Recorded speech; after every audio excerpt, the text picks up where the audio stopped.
Exchange. Juno was an inside job. Adrian. Yo, what's up, guys? Yeah, What's up, man? It was definitely. Earlier, you guys were talking about trailers and how they give away too much of the movie. Yeah. And I wanted to know if it was true for you guys as well. When movies come out with trailers that show nothing that has to do with the movie, like no scenes from the movie at all, that are just like some extra thing that they made custom just for the trailer. Yeah. Whenever those come out, I think more than anything, I will absolutely go see that movie just because they put in the extra effort. For example, and I think this one actually came out after the fact, but there was a trailer for Prometheus where they did like a TED Talk in 2033 and ahead. Yeah. I forget who the actor was, but it turned out he was Peter Yutani for the Wayland Yutani, and I thought that was just like... Or they had that thing about David, too. Yeah. They David had like the commercials Meet were David. so good, and I think the promos for that movie should have just been that. Yeah, wouldn't that have been crazy if they didn't 100%. do a traditional trailer? Of course they wouldn't have done that. But You know what? those are really well done. Monsters University, the trailer sucked. Yeah. And then I was so relieved to see that none of that was in the actual movie. Yeah, So that was actually the reverse in a good way. Yeah. But yeah, Prometheus, that was fantastic. You're right. Those were cool. I mean, I was kind of iffy on the movie Prometheus in itself, but like all the promo stuff made me want to go see it in the first place. The same thing with the Cloverfield movie with all the extra ARG and stuff that they did to promote the movie beforehand. I wanted to see it. The movie, again, I was kind of iffy on. Yeah. But the lead up to it made me so excited to want to go see that movie, and I think movies should do something like that more often rather than just give you bits and pieces where you end up seeing the movie and you're like, oh, I saw that in the trailer. Like, yeah. You know what's really tricky though is because over the years laws have changed where you have to like be more upfront about what it is. Like you have to say what it's for, and that kind of sucks because a lot of those things got away with that without that. Like, yeah, the ARG for Cloverfield didn't have the name of the movie anywhere, and people had to find it. Yeah. And now it's like it would have to say, you know, like, and that really sucks. Lost got tangled up in that because between the second and third season, I think of Lost, they did an alternate reality game where people were looking for Oliver Hanzo and his website and like all this stuff, and it was like, is this connected to the show or not? And then later in later seasons, they tried to do that, and it was like, oh, you got to say that it's by ABC, and it was like, oh, really? So the writers bailed, and they did some pathetic alternate game where, hey, you could join Dharma. Don't you want to join Dharma? And then remember halfway through they gave up on it? Yeah, they gave up. Yeah, because nobody cared. Dumb shit. Yeah. It didn't have the mystery. J.J. Abrams encouraged a lot of that, and he was off of the Lost project at some point to work on Fringe and to work on the Star Trek movie. So I think maybe when he was off the project, I think a lot of that kind of slipped. But yeah. You know what did really good promotion was... The Dark Knight. Remember all the that was Joker's number, and then like it would lead like to a locker combination in a bowling alley, and then you could open it up, and then it's like a bowling ball that was like purple and green. It was like weird shit. That you could, it was really cool. Weren't all there what they were doing. VHS tapes of The Ring? Yeah, that was awesome. I still have that. That was awesome. That was played so perfectly. Like that was fucking crazy. It was just like. The tape of what was on the tape, It was empty. It was empty, blank tape, and so we put it in and watched it. It was fucking weird. Went to the movie theater that night and saw the trailer saying if you find this tape, you can watch it. 7 days later, you die. It's like, holy shit, you guys. We just watched this fucking tape. That was really well done. That's pretty rad. I wonder if they still have those VHSs, like the original ones that like are on eBay or something like I that. have one. They're probably worth it. Are you? Yeah. It's probably worth a shit ton of money now. Oh, really? Nah. Probably. I bet it's. I bet, yeah, probably like... Yeah, I'll make you a copy. $5. Yeah, really. Sell it to you. Burn me a VHS.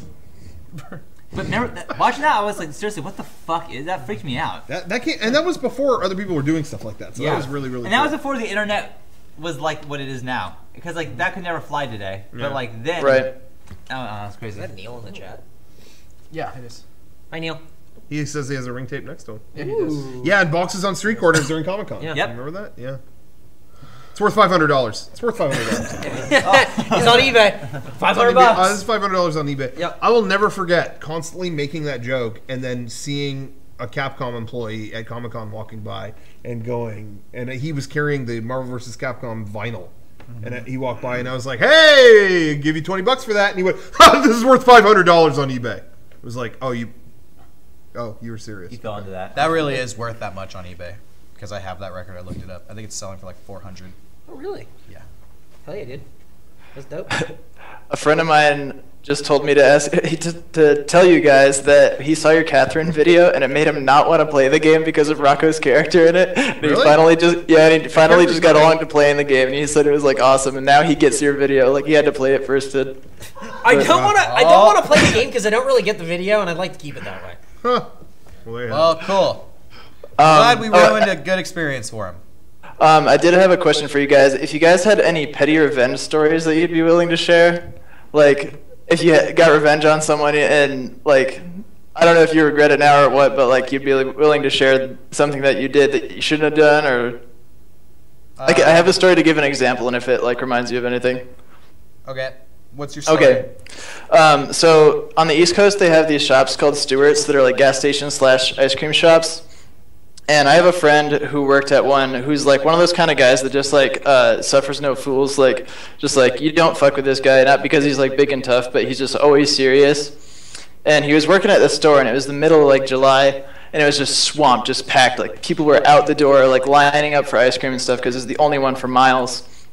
And it was just him and his manager working behind the counter, and people are like, it's a huge rush, and his manager is like not dealing with the stress at all because he's never at the counter, and the whole time he's just telling him like, hurry the fuck up, like, come on, you gotta get these people's orders, stuff like nagging him, and like he's just, my friend is just like kind of like, all right, fine, like trying to keep his job and stuff like that, just kind of playing along with it, trying to keep it cool.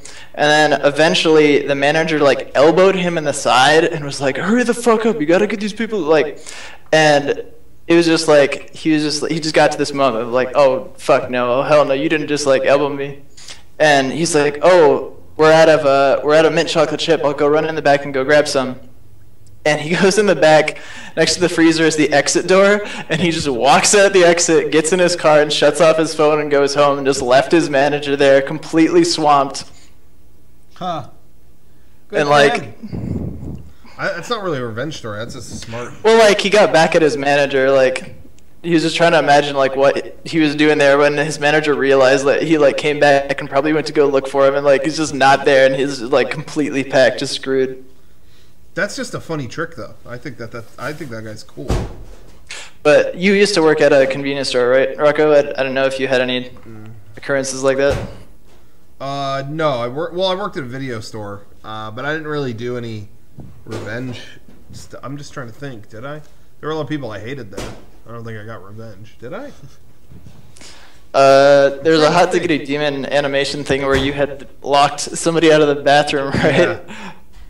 Yeah, that did happen, but I'm just trying to think of revenge. I don't know.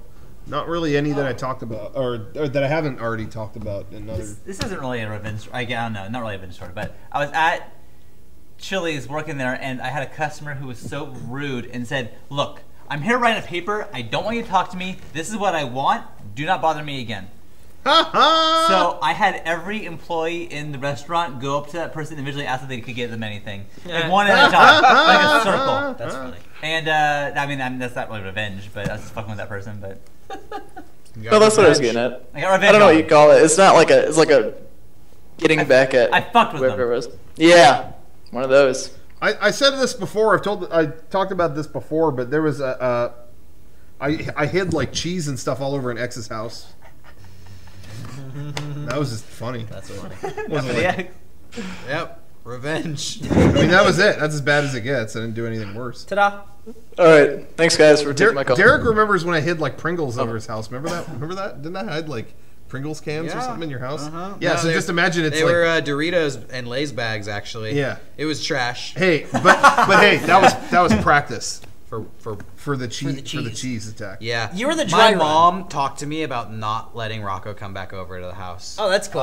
Yeah, because she found a bunch of trash hidden behind our TV and like was really mad and wanted to know how it got there. It wasn't trash. It probably still had food in it. Yeah, a crumpled up Doritos bag that probably still has food in it is not trash, especially when it's behind a television. Yeah. You find it later and you're stoked because you got Doritos. Yeah, my mom was stoked. That's a word for it. Well, my ex wasn't stoked either, so we're all in the same boat. All right. Are we? We all hate Rocco. Well, you guys are in that boat. I'm in mine, sailing away. We all don't want Rocco around us. Okay. Leaving trash in my way. Don't worry, it's been 12 years. I won't do that again. Right before I go, do you know if Garrett finished Lords of Shadow 2 or no? Oh, absolutely not. He just got. I mean, he started it like Wednesday. Okay. He played a good chunk of it, but no, I don't think he's beat it. Yeah, and then he went home and replayed that same chunk. Yeah. I put 19 hours into it, and I just beat it, and the end just drops off. They're like, they forgot an ending to the game, and there's all these articles with the director of it about how he didn't want to direct the game and all this shit. Yeah, I've heard a lot of stuff. That sucks. So, I was just anxious to see if Garrett had finished it and said anything about it, but... Garrett will never finish that game. Yeah, so you might as well tell him it had the best ending of all time. All right. See you guys. All right, take care. See ya.